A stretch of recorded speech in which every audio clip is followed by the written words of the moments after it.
Magic Tree House Book 11 Lions at Lunchtime. Chapter 1 Before lunch, Jack and Annie were walking home from the grocery store. Jack's pack was heavy. It held a big jar of peanut butter and a loaf of bread. "Are you going to have a peanut butter and jelly sandwich?" said Annie. "Or a peanut butter and honey sandwich?" Jack started to answer, but stopped. "Oh man," he whispered.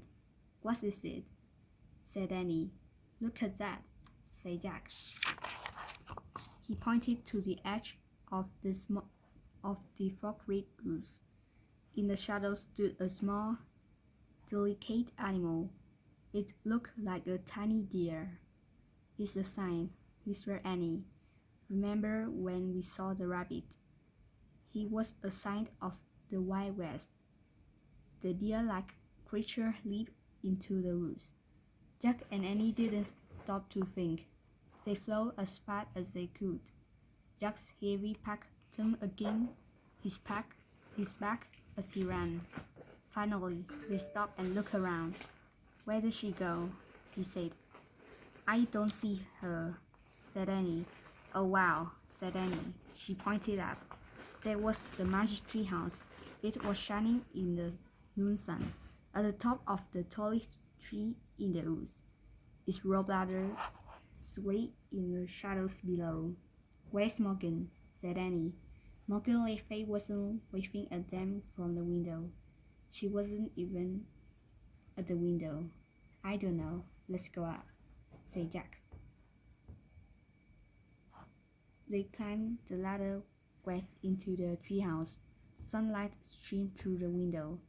It lit a stack of books and two scars in the corner.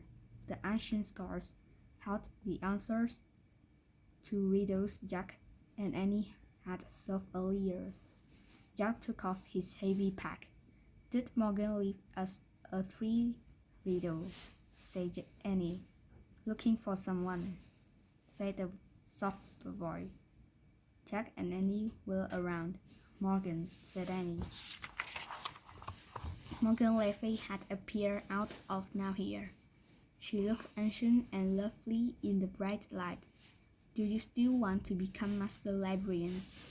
she asked Jack and Annie. "So you can help me in my work?" "Yes," they said together. "Wonderful," Morgan said. Then she reached into her robe and pulled out a scar. "You solved two riddles so far," she said. "Here is your third." She handed the scar to Annie. "And for your research." She pulled a book out from her robe and handed it to Jack. This book's cover said, "The Plains of Africa." "Africa," said Jack. "Oh man, I've always wanted to go there." He opened the book. He and Annie stared at a picture. It showed hordes of zebras, tall giraffes, big animals with horns, and tiny deer-like creatures. "Hey, that's the animal that led us here," said Annie. "A Thompson's gazelle, I believe," Morgan said. "Where are the lions?" said Jack. "You'll find out," said Morgan. Maybe we need to plan this trip," said Jack. Morgan smiled. No, go ahead. Make your wish now." Annie pointed at the picture. "I wish we could go there," she said. "Be careful," said Morgan.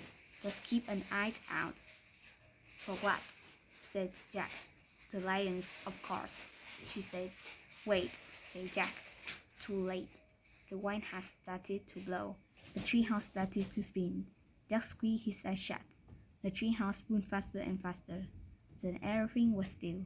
Absolutely still. Chapter 2 Jump, Beast, Jump. Bright light flooded the treehouse again. A rustling sound came from outside the window. Annie peeked out and laughed. "Hey there," she said. Jack looked out too. A giraffe was eating leaves off the tree. It had a sweet, goofy face. Jack peered at the world beyond the giraffe. He couldn't believe his eyes.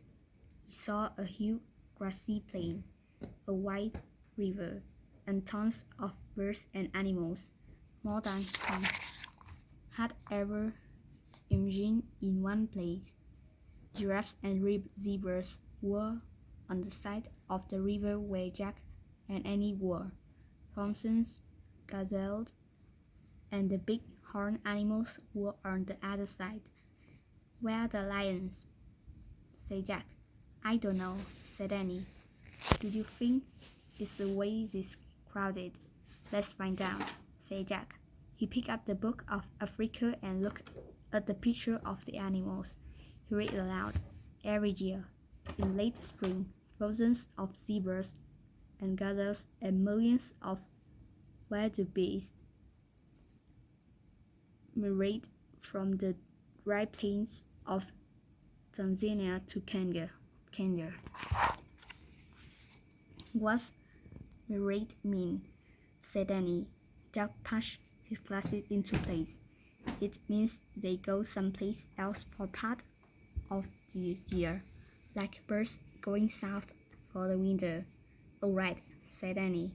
Jack turned the page to read more. Before they are safe in Kenya, the animals must first cross the Mara River. Zebra go first. Then the wildebeest. The tiny gazelle screamed last. Oh, said Annie in a sad voice. What's wrong? Said Jack. Poor beast. She looked out the window. They seemed afraid. On the far side of the river, the horned animals were standing at the edge of the steep bank of the river.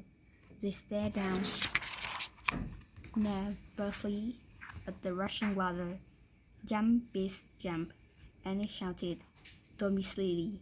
They can't hear you, said Jack. He studied the broad plain.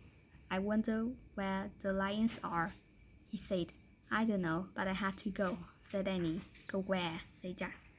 To the river to help them, she said. Help who? Said Jack.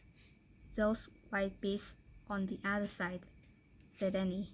I have to help them migrate. Are you nurse? Said Jack.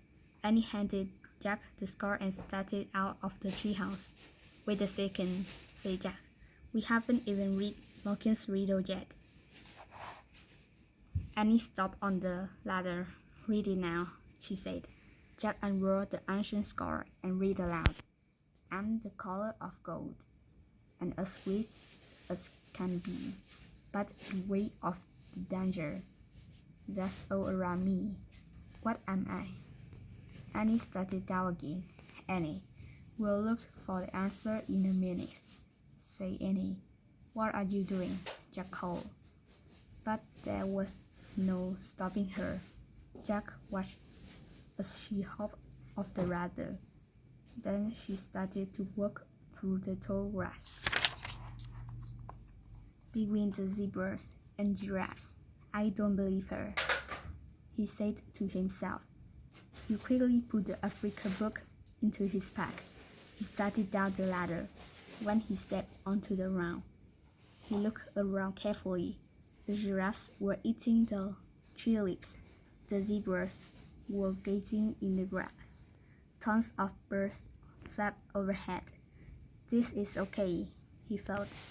He just had one little question. Where are the lions?